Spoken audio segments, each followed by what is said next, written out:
ओम नमः शिवाय। हम लोग शिव सूत्र जो बुक है, ग्रंथ है, उसके ऊपर हमारी चर्चा चालू है। ये जो शिव सूत्र है वो स्वयं भगवान शिव ने वसुगुप्त करके जो आचार्य हो गए हैं उनको बताया था शिव सूत्र। और ये जो शिव सूत्र है कश्मीर देश में शंकरोपल्ला नामक का जो शिलाखंड है उसके ऊपर ये सूत्र सब लिखे हुए थे। तो जो वसुगुप्त है उन्होंने ये सब सूत्र उनको मिले, फिर ये सूत्र दूसरे सब जो ऋषि मुनि हैं उन्होंने अपने हिसाब से उसका अलग अलग व्याख्यान दिया है। उसकी जो अलग अलग बुक्स जो है वो भी सब उपलब्ध है। तो आज हम वही जो शिव सूत्र का जो बुक्स है उसका जो प्रथम चैप्टर्स है उसके ऊपर हमारी चर्चा चालू है। सांभवोपाय करके जो है उसका हमने चैतन्य महात्मा के ऊपर एक वीडियो ऑलरेडी बना दिया था। आज हमारा ये जो सेकंड सूत्र है ज्ञानम बंध, उसके ऊपर हम लोग आज चर्चा करने वाले हैं कि ज्ञानम बंध क्या है, वो हम जानने वाले। आपने वो थंबनेल में देखा होगा ज्ञानम बंध के बारे में।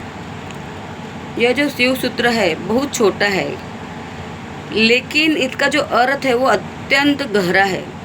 तुम जितना खोदोगे उतना उसमें से मिलता जाएगा ज्ञान। बहुत डीप नॉलेज है। सूत्र बहुत छोटा है, ज्ञानम बंध बहुत छोटा है। हम बचपन से सुनते आ रहे हैं कि जो ज्ञान से हमें मुक्ति मिलती है, इसलिए हम लोग सब लोग ज्ञान कलेक्ट करते हैं। कोई भगवत गीता सुनता है, भागवत सुनता है, अलग अलग कितने सारे ग्रंथ पढ़ते हैं। हम लोग स्कूल का नॉलेज लेते हैं, कॉलेज का नॉलेज लेते हैं, समाज का नॉलेज लेते हैं, अलग अलग नॉलेज लेते हैं, क्योंकि ज्ञान लेना चाहिए, कलेक्ट करना चाहिए। लेकिन क्या यहाँ पर भगवान शिव ज्ञान के विरोधी है? हमें ऐसा लगता है कि शिव भगवान ऐसा क्यों बोल रहे हैं कि ज्ञानम बंध, तो ज्ञान से हम बंधन में बन जाते हैं। ओके, तो ये सूत्र में हम यही समझने वाले हैं कि क्या शिव भगवान ज्ञान के विरोधी है क्या? वो क्यों बोल रहे हैं ज्ञानम बंध? यही सूत्र आज हम समझेंगे, ठीक है। अभी यहाँ पे जो ज्ञान का अर्थ है वो केवल किताबों का ज्ञान नहीं है, ठीक है। किताबों का ज्ञान जो हम स्कूल में कॉलेज में पढ़ते हैं वो किताबों का ज्ञान। अगर हमारे में क्रोध आता है, काम, क्रोध, मोह, माया सब प्रकट होते हैं, तो क्या हमें मोक्ष मिलेगा? नहीं मिलेगा। तुमने अगर पढ़ाई की है, सच्चा ज्ञान तुमने कलेक्ट किया है, तो स्लोली तुम्हारे में से क्रोध अपने आप निकल जाएगा, तुम्हारे में क्रोध नहीं रहेगा।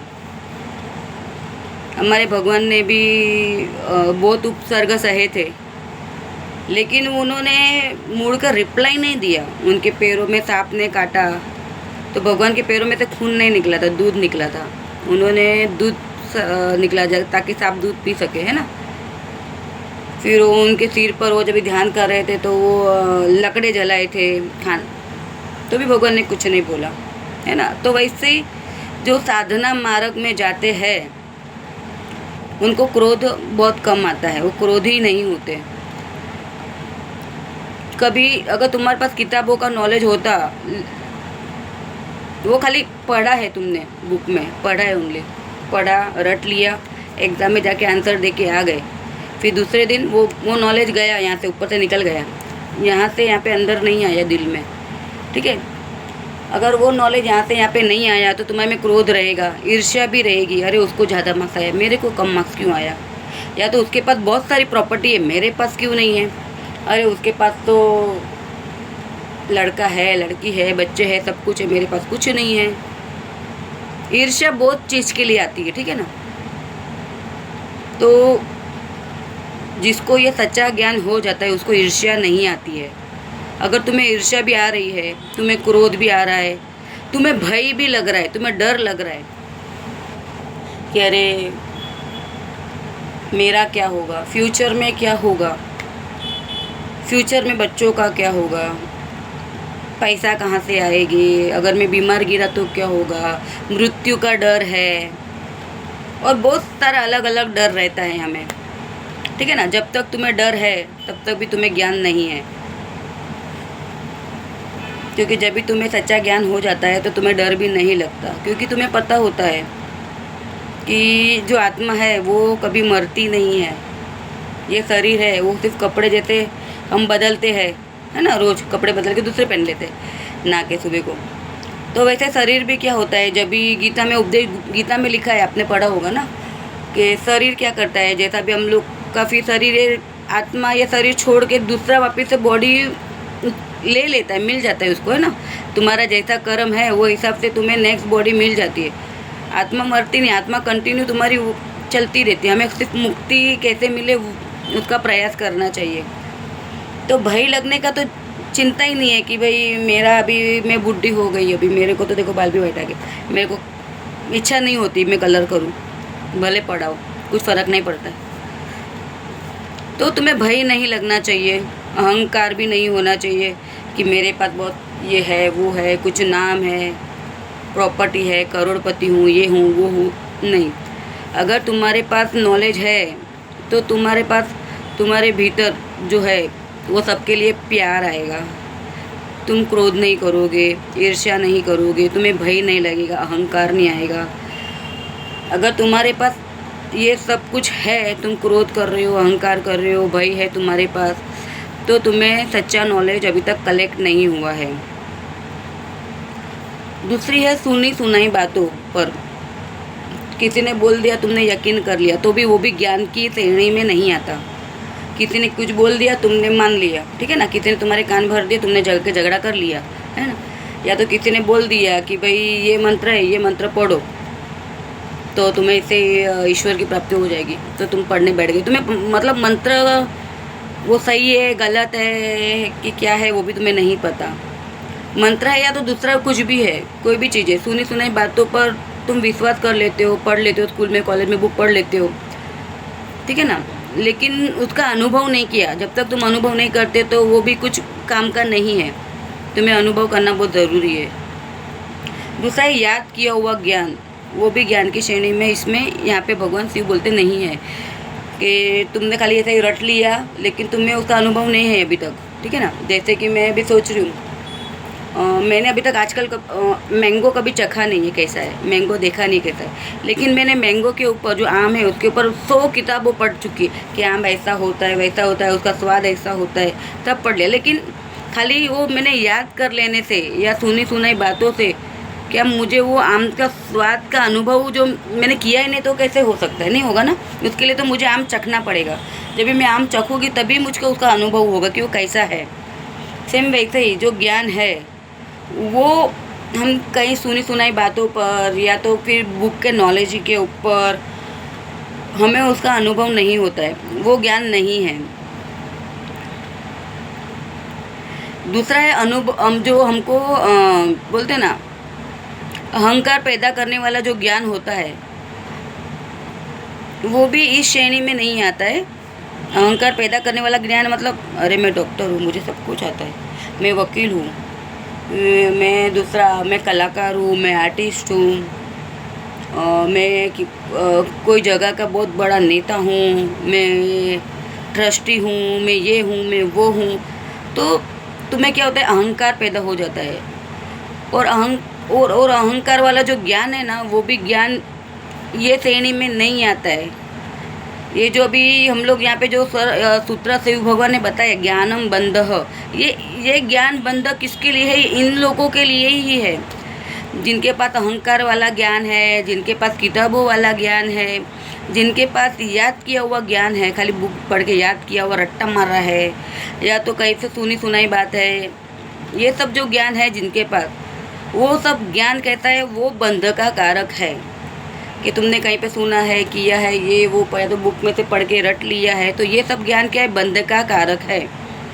क्योंकि तुम ये सब अधूरा ज्ञान, ये सब ज्ञान, वो ज्ञान के बारे में वो रियल ज्ञान नहीं है।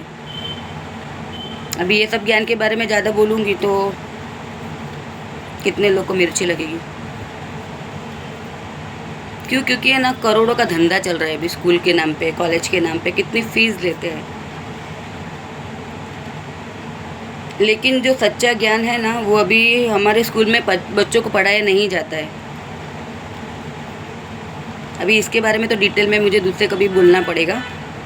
लेकिन यहाँ पे जो ज्ञान के बारे में भगवान शिव बोलते हैं, वो ज्ञान है आत्मा का ज्ञान के बारे में बात किया गया है। और वो ज्ञान जो है वो सीमित नहीं है।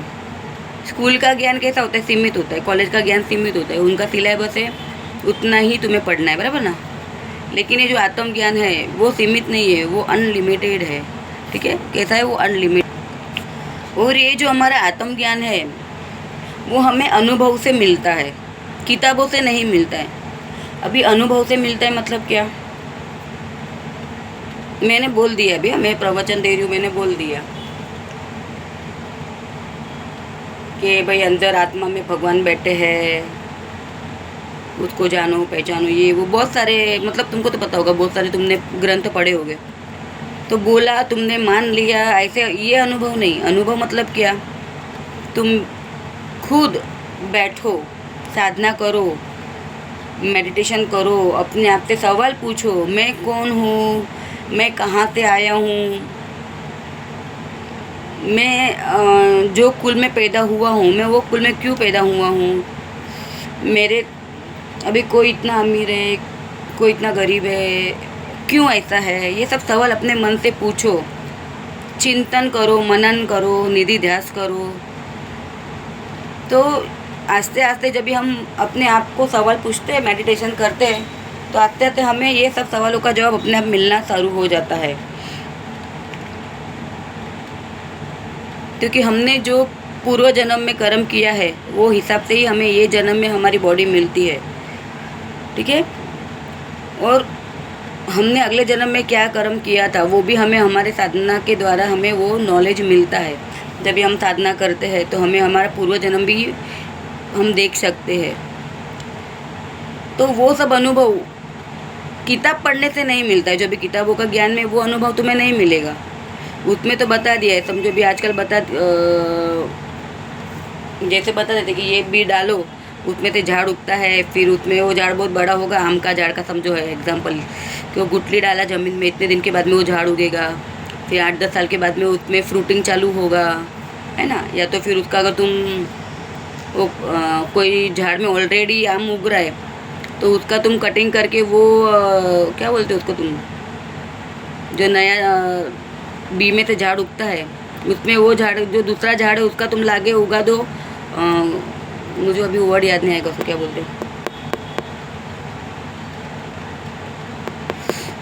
ठीक है, अभी जाने दो, अभी जो वर्ड याद नहीं आ रहा है मुझे, कि तुम वो दूसरा तो उसमें जल्दी फ्रूटिंग आता है। बी से डायरेक्ट उगाओगे झाड़ तो उसको 8-10 साल लगता है। लेकिन तुम दूसरा कोई झाड़ में आम उग रहा है तो वो कट करके लेके, हाँ ग्राफ्टिंग, वर्ड याद आया, ग्राफ्टिंग। अगर तुम ग्राफ्टिंग करते हो तो जल्दी ही उग जाता है, 1-2 साल के अंदर ही वो फ्रूटिंग देने लग जाएगा। ये सब किताबों का ज्ञान है, मैंने खाली पढ़ा है और मैं अभी बता रही हूँ। लेकिन मैंने पर्सनली अभी ऐसा कुछ कभी किया नहीं है कि चलो मैंने गुठली से एक झाड़ उगा दिया, उसमें थोड़ा झाड़ उगा, फिर दूसरे झाड़ से मैं वो डाली तोड़ के आई, फिर ये झाड़ में मैंने उसका ऊपर लगा दिया, वो झाड़ का ग्राफ्टिंग कर दिया, वो जल्दी, मतलब अनुभव मेरे को नहीं है उसका। लेकिन आत्मज्ञान में अनुभव होता है। बिना अनुभव हम लोग नहीं बोलते। आज मुझे भी कुछ अनुभव हुआ है तभी मैं आपके साथ शेयर कर रही हूँ, नहीं तो मैं भी 10-15 साल के ऊपर हो गया मुझे ये लाइन में। मैंने कभी बोला नहीं है इसके बारे में, लेकिन जब भी अभी मुझे अनुभव हुआ तो मुझे लगता है मुझे लोगों को बताना चाहिए, इसलिए मैं भी ये वीडियोस बना के अपने अनुभव शेयर कर रही हूँ। तो ये आत्मज्ञान है, हमको अनुभव से मिलता है। ये हमारा अहंकार भी मिटा देता है कि हम ये है वो है, हम ये सब, हमारा जो अहंकार है वो अपने आप मिट जाता है। हम सिंपल रहना चालू कर देते। सिंप्लिसिटी में हमें मज़ा आता है बहुत। जो लोगों को ज़्यादा दिखावा करने में मज़ा आता है वो हमें उसकी ज़रूरत ही नहीं पड़ती, क्योंकि हम अंदर ही अपने आत्म सुख में बहुत मस्त रहते हैं। हमें कुछ लेना देना ही नहीं होता है बाहर का, ठीक है ना। और ये जो हमारा सुख है वो कैसा रहता है, वो शाश्वत रहता है, वो कभी बदलता नहीं है। किताबों का नॉलेज तो बदलता रहेगा, वो सब बदलता रहता है नॉलेज, ये वो सब किताब का हमेशा अपग्रेड होता रहता है। लेकिन ये जो आत्मज्ञान है वो हमेशा शाश्वत है। जो पहला था वही अभी वो फ्यूचर में भी वैसा ही रहने वाला है।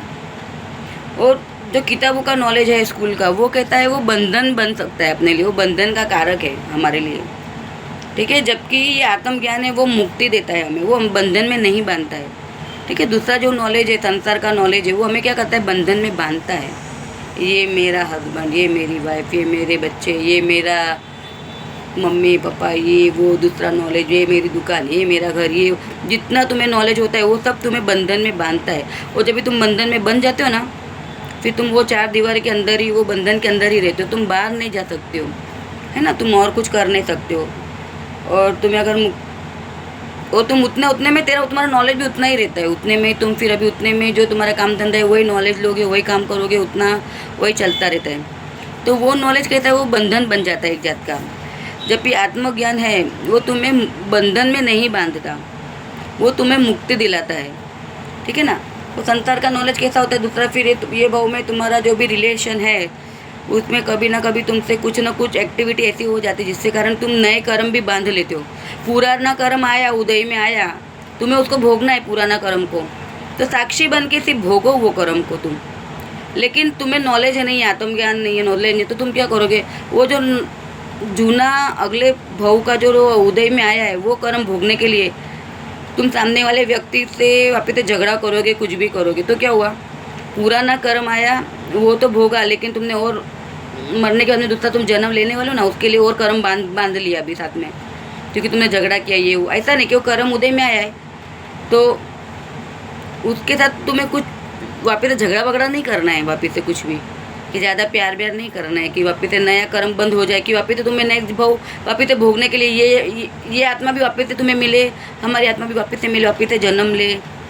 तो ये क्या होता है कि वो बंधन बन जाता है, हम लोग वापस से हमारा रीबर्थ चालू ही रहता है, ठीक है ना। हम लोग मन के अंदर वही परिवार में वापस से पैदा होते हैं, वही सगे वाले वापस से जो अगले जन्म में हमारी पति था वो पत्नी बन जाती है, कि बच्चे भी आ जाते, बीवी बच्चे पड़ोसी, ये वो कोई ना कोई रूप, आत्मा वही रहती है, खाली जो बाहर का उनका जो बॉडी स्ट्रक्चर है वो अलग हो जाता है, कभी कोई पत्नी बन जाता है, पति बन जाता है, ये रिलेशन थोड़ा चेंज हो जाता है, लेकिन वो आता है अपना भोगने के लिए, ठीक है ना। तो यहाँ पे शिव भगवान हमें यही ज्ञान के बारे में बताते हैं, किताबों के ज्ञान के बारे में बताते हैं कि वो बंधन के कारक है, बंधन करता है, ठीक है। अभी जो ये सूत्र है ये हमें साधना में इसका प्रयोग कैसे करना है, सूत्र तो हमने समझ लिया, ज्ञानम बंध। तो अभी ये ज्ञानम बंध है, इसको हमें हमारी साधना में कैसे यूज़ लाना है, कैसे ये सूत्र को हमें साधना है। जब हम ध्यान में बैठे तो अपने आप से हमें ये सवाल पूछना है, साधना में बैठे तो क्या करने का है, अपने आप से सवाल पूछना है। जैसे मैंने आपको पहले बताया कि मैं कौन हूँ, क्या मैं केवल शरीर हूँ, क्या ये जो मेरा बॉडी है क्या मैं शरीर ही हूँ क्या, खाली मुझे घर का सब काम करो, जिम्मेदारी निभाओ, आदमी है तो सुबह उठो, काम धंधे जाओ, पैसा कमा के लाओ, सबकी ज़रूरतें पूरी करो, यही मेरा ड्यूटी है, इसके लिए मैं पैदा हुआ था क्या, सुबह शाम मरूँ, बूढ़ा हो जाऊँ, मर जाऊँ, तब तक खाली मुझे यही करने का है क्या, मैं इसके लिए पैदा हुआ था क्या। ये अपने आप से पूछो, क्यों मैंने जन्म लिया, अभी मुझे मुक्ति क्यों नहीं मिली, ये हमें अपने आप से पूछना। क्या मैं केवल विचार हूँ, जो मेरे मन में विचार आ रहा है वो मैं हूँ क्या, जो इस विचार को देख रहा है वह कौन है, ये जो मेरे को विचार आ रहा है, मैं तो बैठी हूँ, मेरे को मन में 1000 विचार आ रहा है, तो वो विचार को देख रहा है वो कौन है। तो ये सब सवाल तुम्हें अपने आप को पूछना है, साधना में बैठना है, ठीक है। यही इसकी साधना है, ज्ञानम बंध की साधना यही है कि तुम्हें ज्ञान को जानना है, बैठ के ज्ञान क्या है उसके बारे में जानना है, कि जो मुझे अभी ज्ञान है, कि मुझे भी नॉलेज है, हाँ ये मेरे रिलेटिव्स है, ये मेरे सगे वाले हैं, ये मेरा घर है, ये मेरा है, ये मेरा, ये जो मुझे ज्ञान है वो मेरा सच्चा ज्ञान है, या फिर मैं बैठी हूँ, मैं अंदर झाँक रही हूँ, मुझे अंदर मेरे आत्मा का ज्ञान हो रहा है, मुझे अपने चक्रों का ज्ञान हो रहा है, मेरा श्वास है वो कहाँ तक जा रहा है, कौन से चक्र तक जा रहा है, मुझे वो नॉलेज हो रहा है। वो सब तुम्हें आस्ते आस्ते ये नॉलेज लेना है, तुम्हें मेडिटेशन में बैठना है, ध्यान में बैठना है, तुम्हारे जो भी चक्र है, सहस्त्रार है, मूलाधार है, स्वादिष्ठान है, कौन से चक्र तक तुम्हारा श्वास जा रहा है, आ रहा है, कौन सी नाड़ी से तुम्हारा श्वास जा रहा है, आ रहा है, ईड़ा नाली से कि पिंगला नाली से कि सुषुम्ना नाली से, तुम्हें वो सब ज्ञान कलेक्ट करना है, बैठना है ध्यान में और वो जानना है तुम्हें, ठीक है। तो भगवान शिव यही बोलते हैं कि तुम्हें जो साधना कैसे, ज्ञानम बंध कि वो ज्ञान नहीं लेना है। वो ज्ञान तुम लोगे तो तुम बंधन में बंध जाओगे। तो तुम्हें बंधन से मुक्त होना है तो तुम्हें कौन सा ज्ञान लेना है? तुम्हें अपने आप को से बैठ के शांति, जहाँ तुम्हें शांति मिले वैसा वातावरण में बैठना है और आराम से अपने मन को ही पूछो, मैं कौन हूँ, मैं क्यों आया, मैंने क्यों जन्म लिया, मेरा क्या उद्देश्य है और मुझे कहाँ जाना है। मैं शिव हूँ और मुझे शिव में मिलना है। तो मुझे शिव हूँ और मुझे शिव में मिलना है तो मुझे उसके लिए प्रयत्न करना पड़ेगा। मैं प्रयत्न नहीं करूँगी तो मैं वहाँ पे नहीं मिलने वाली। वो अंदर आत्मा है ना, वो तो रोज़ मुझे बुलाता है, लेकिन मैं ही उसकी आवाज़ नहीं सुनती हूँ। तो गलती किसकी है? मेरी है। शिव बोल रहे कि मैं तो तुम्हें पुकारता हूँ, मेरा हाथ तो लंबा है, तुम हाथ ही नहीं झाल रहे हो, मेरा हाथ ही मेरा पकड़ नहीं रहे हो, तो फिर अभी किसकी गलती है? तो तुम्हें उसको जानना है, पहचानना है, ठीक है? यही साधना करना है। फिर क्या होगा? तुम्हारा धीरे धीरे तुम्हारा मन अपने आप शांत हो जाएगा और तुम्हें अंदर का, भीतर का जो अनुभव है अपने आप होने लगेगा। अभी तुम्हारा मन में हज़ारों विचार आएंगे। जब भी तुम मेडिटेशन करने को बैठोगे, हजार जात के विचार आएंगे। बैठोगे वैसे ही, अरे यार स्कूल में क्या कराया था वो आएगा, कॉलेज में क्या कराया था यो दौड़ेगा। अगर जॉब करते हो तो जॉब में क्या हुआ था वहाँ पे मन दौड़ेगा। या तो घर में अभी औरत है तो क्या खाना बनाने का, ये वो उसके लिए मन दौड़ेगा। या तो अच्छा अरे आज ये फंक्शन में जाना है, वो फंक्शन में जाना है। या तो फिर क्या विचार आएंगे? इसने मुझे ऐसा बोला, उसने मुझे ऐसा बोला। या क्या विचार आएंगे? अरे यार मेरे पास तो पहनने के लिए कपड़े ही नहीं है, मुझे और नया कपड़ा लाना है, ये लाना है, वो लाना है, ब्यूटी पार्लर जाना है। ऐसा हजार जात के सबको अलग अलग मन में विचार आएगा, ठीक है ना? स्टूडेंट है तो उसको स्टूडेंट के हिसाब से विचार आएंगे, हाउस वाइफ को वो हिसाब से विचार आएंगे, दुकान वाले को वो हिसाब से विचार आएंगे। तो जब भी तुम रोज़ साधना करते हो तो तुम्हें ये विचार आस्ते आस्ते आना बंद हो जाते हैं। और तुम्हें फिर क्या होता है पता है? अपने आप है ना, जब भी तुम ज़्यादा आते आते चिंतन मनन करने लग जाते हो ना कोई भी एक सूत्र के ऊपर, अपने आप के ऊपर, मैं कौन हूँ, आत्मा क्या है, आत्मा को जानने की कोशिश करते रहते हो ना, फिर आस्ते आस्ते सब तुम्हारा ये सब विचार अपने आप जो है ना वो कम होने लग जाता है विचार। फिर वो जो तुम्हारा अभी क्या होता है एनर्जी है ना, विचारों में तुम्हारा ख़त्म होता है एनर्जी। तुम्हारा टाइम है, बिना काम का विचार में तुम्हारा एनर्जी ख़त्म होता है, टाइम ख़त्म होता है। तो बाद में क्या होगा? वो एनर्जी जो तुम्हारा बाहर जा रहा था ना बिना काम के विचारों में, वो अंदर जाता है। तुम अंदर अपने आत्मा को जानने पहचानने में वो एनर्जी यूज़ करते हो। फिर आस्ते आस्ते तुम्हें वो अनुभव होना चालू हो जाता है, ठीक है? और तुम्हें शांति मिलती है। बहुत पहला तुम्हारे सब विचार शांत हो जाते हैं। जो डिप्रेशन में चले जाते हैं ना उन लोगों को भी बोलते कि मेडिटेशन करो, प्राणायाम करो, है ना? साधना मार्ग में प्राणायाम का बहुत महत्व है। तुम श्वास के ऊपर ध्यान दो, तुम्हारा श्वास कहाँ तक जा रहा है, आ रहा है, डीप ब्रीदिंग लो, ये सब बहुत महत्व का है प्राणायाम, ठीक है? खेचरी मुद्रा है और दूसरी सारी बहुत सारी मुद्रा है, सब वो सब आते आते फिर धीरे धीरे सीखेंगे, ठीक है? तो शिव भगवान यही बोलते हैं कि ज्ञान, हमें किताबों का ज्ञान जो है वो बंधन का कारक है। जो दूसरा संसार का ज्ञान है उसकी बात कर रहे हैं, ना कि धर्म का ज्ञान, ठीक है? कि जो दूसरा तुम भगवत गीता पढ़ते हो कि दूसरा कोई भी शास्त्र पढ़ते हो, वो जो ज्ञान है जिसके आत्मा के बारे में लिखा हुआ है, लेकिन तुम अगर वो भी खाली ज्ञान लिखा हुआ जो पढ़ते हो ना, शास्त्र का ज्ञान, वो अच्छा है, लेकिन वो भी तुमने उसका अनुभव नहीं किया ना, तो वो भी ज्ञान बंधन का कारक ही है। तुम्हें उसका अनुभव करना चाहिए, उसको प्रैक्टिकल ज़िंदगी में अपनाना चाहिए, तभी वो मुक्ति का कारक होता है। जैसे भगवत गीता में एक बताया था सूत्र कि तुम कर्म करो, फल की इच्छा मत करो। हाँ, सूत्र तो मैंने पढ़ लिया, याद है मुझे बस, लेकिन नहीं, मैं कुछ कर्म करती हूँ तो मैं फल की इच्छा रखती हूँ। मैं दान करूँगी तो मैं सोचूंगी भाई मेरा फ़ोटो निकालना चाहिए, फिर वो फ़ोटो मुझे इंस्टाग्राम में शेयर करना चाहिए, फेसबुक में करना चाहिए, यहाँ करना। मैं फल की इच्छा रखा, मेरा नाम होना चाहिए, तो फिर वो तुम्हारा ज्ञान जो है, तुम्हारा दान किया, पुण्य किया, वो सब तुम्हारा मुक्ति का कारण नहीं बनता, ठीक है ना? तो ऐसा ज्ञान भी कुछ काम का नहीं है। तो ज्ञान कैसा होना चाहिए? जो तुम्हें अनुभव होता है अंदर आत्मा का, वो सब जो आत्मज्ञान है वही सच्चा ज्ञान है, ठीक है? अनुभव होना चाहिए, मेन अनुभव है। अनुभव से आया हुआ आत्मज्ञान वही सच्चा ज्ञान है और वही मुक्ति का कारक होता है। तो ये सूत्र का निष्कर्ष क्या निकलता है कि भगवान शिव जो है वो हमें ज्ञान छोड़ने के लिए नहीं कहते कि तुम ज्ञान छोड़ दो, ज्ञान मत करो, वो कलेक्ट करो। लेकिन वो क्या बोलते हैं, ज्ञान का जो अहंकार है ना हमें वो छोड़ने के लिए बोलते कि तुम ज्ञान का अहंकार छोड़ो और अनुभव जो है उसको अपनाओ। तुम्हें अनुभव करना है और वो अनुभव को अपनाना है। और जब वो ज्ञान है हमारा, वो अनुभव बन जाता है ना, वही मुक्ति का कारण बनता है। क्योंकि अभी तुम्हें अनुभव हुआ है तो क्या होगा, अनुभव होने के बाद में हमको और जिज्ञासा बढ़ जाती है कि हमें और ज़्यादा अनुभव हो, और ज़्यादा अनुभव हो।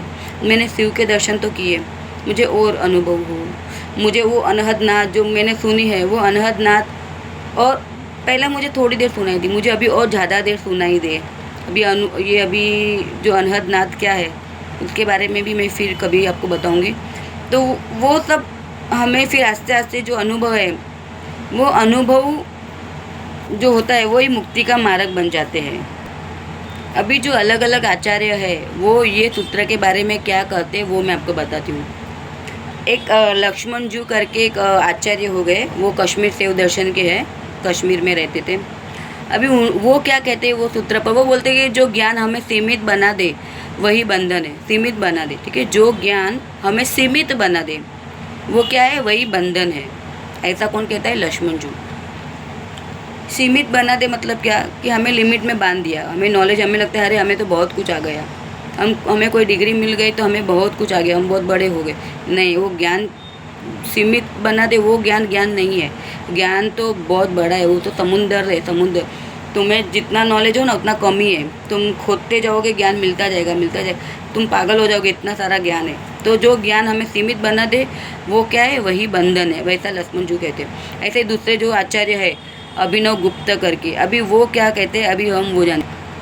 अभी अभिनव गुप्त क्या कहते हैं, वो बोलते हैं कि जो हर जीव है, हर एक जीव वो वास्तव में खुद ही शिव है। हर जीव जो है वो वास्तव में खुद ही शिव है। हर जीव मतलब कौन, लड़की हो, लड़का हो, कि एनिमल्स हो, बर्ड्स हो, कोई भी जीव जो दिख रहा है, जिसमें जो लिविंग थिंग है, वो हर एक जीव कौन है, शिव है। लेकिन माया के कारण वो स्वयं को क्या मानता है, छोटा और सीमित मान लेता है, ठीक है। हमारे पास माया का बंधन इतना बढ़ जाता है, फिर हम लोग लगता है यार मैं तो बहुत छोटी हूँ। कहाँ नरेंद्र मोदी, कहाँ धीरूभाई अंबानी, कहाँ टाटा बिरला, ये वो, यार मेरे पास तो पैसा नहीं है, ये नहीं है, वो नहीं है, नॉलेज नहीं है। तो हम क्या सोचते हैं, हमको क्या वो सब जो संसार की माया में हम लोग अपने आप को क्या मानते हैं, छोटा मान लेते हैं। जबकि हम छोटे नहीं हैं, हम पहले से ही बड़े हैं, बहुत बड़े हैं। क्योंकि शिव अंदर ही बैठा है, शिव हमेशा टॉप है। वो तो देवों के देव महादेव है, वो बहुत बड़े टॉप है। तो हम छोटे हैं ही नहीं कभी। लेकिन माया के कारण हम क्या करते हैं, हम लोग अपने आप को छोटा मान लेते हैं। और यही जो भूल हम करते हैं वही बंधन का कारक है, ठीक है। ज्ञानम बंध। तो ये क्या बोलते हैं यहाँ पे जो अभिनव गुप्त जी है, वो क्या बोल रहे हैं कि जो हमें गलत नॉलेज है, हम जो अपने आप को जो शिव है वो भूल गए कि हम शिव है। और हमने अपने आप को क्या मान लिया कि मेरी अभी जो कंडीशन है मैं वो हूँ, ठीक है। मैं अमीर हूँ तो मैं अमीर हूँ, मैं गरीब हूँ तो मैं गरीब हूँ। जो हमने अपने आप को मान लिया, अपने आप को सीमित कर लिया है, तो वही क्या है, बंधन का कारक है। और जब भी हमको ये समझ में आ जाता है कि मैं कौन हूँ, मैं शिव स्वरूप चेतना हूँ, तभी हमें क्या हो जाता है, हमें मुक्ति मिलती है, ठीक है। जब भी हमें ये समझ में आ जाए मैं शिव का स्वरूप, शिव का जो स्वरूप है वैसा ही मेरा स्वरूप है, मैं भी वही हूँ, तो हमें मुक्ति मिल जाती है। जब भी हम ये भूल जाते हैं कि भाई नहीं मैं गरीब नहीं हूँ, वो टाटा बिरला ये है वो है तो भले रहे, ठीक है, तो हम भी उससे कुछ कम नहीं है। वो स्थूल पैसा है, वो तो नष्ट हो जाता है। उनके पास पैसा बहुत है, बहुत प्रॉपर्टी है, कुछ भी हो, लेकिन उनको आत्मज्ञान नहीं है ना, तो वो हमारे सामने वो भी ज़ीरो है, ठीक है। तो हमें वो खुद का स्वरूप का पता चल जाता है ना, तभी हम क्या होते हैं, हमें मुक्ति मिल जाती है।